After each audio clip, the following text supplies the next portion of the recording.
l'homme a aussi, au-delà du dérèglement climatique, réussi à modifier l'inclinaison de la Terre? Oui, effectivement, c'est ce que révèle en tous les cas une étude publiée par des chercheurs de l'université de Séoul. Donc que l'action de l'homme en puisant l'eau dans la Terre a modifié son inclinaison. Alors pour bien comprendre, on va rappeler ce que c'est que cette inclinaison, cet axe de rotation de la Terre. La Terre tourne autour du Soleil et elle tourne sur elle-même tout en étant inclinée par rapport au Soleil avec un axe d'environ 23,5 degrés par rapport à la verticale. Cette inclinaison par rapport au Soleil, c'est ce qui explique notamment les saisons.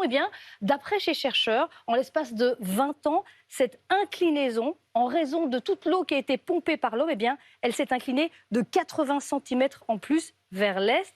Alors, ce qu'il faut bien savoir, c'est qu'il y a de multiples causes à cette inclinaison, à cette modification de l'axe de rotation de la Terre. Il y a des facteurs naturels qui peuvent être de gros séismes, des tsunamis ou encore des déplacements de roches, des éruptions de volcans. Et puis, il y a l'axe de rotation qui se modifie notamment en fonction de la fonte des glaciers, de l'eau qui s'élève sur la Terre. Et puis, il y a donc ce dont parlent les chercheurs aujourd'hui, cette action de l'homme qui est de pomper l'eau pour l'agriculture, bien entendu, pour l'industrie et puis également pour la consommation domestique. Alors, pourquoi ça modifie l'inclinaison de la Terre? Tout simplement parce que l'homme va puiser dans les sous-sols pour irriguer notamment les sols et donc il va déplacer cette eau à un autre endroit. L'eau ne va pas revenir au même endroit et c'est ce déplacement de masse d'eau qui va faire basculer l'inclinaison de la Terre. Les scientifiques utilisent notamment cette image, celle de la toupie, une toupie qui tourne. Si on ajoute un petit peu de poids d'un côté de la toupie,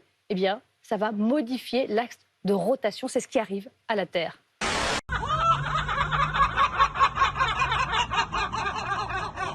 Et les résultats sont surprenants puisque un haut niveau de vitamine D ne protège pas du Covid-19. Bien au contraire, il augmenterait le risque d'hospitalisation par 2 et tendrait également à faire progresser le risque de forme grave.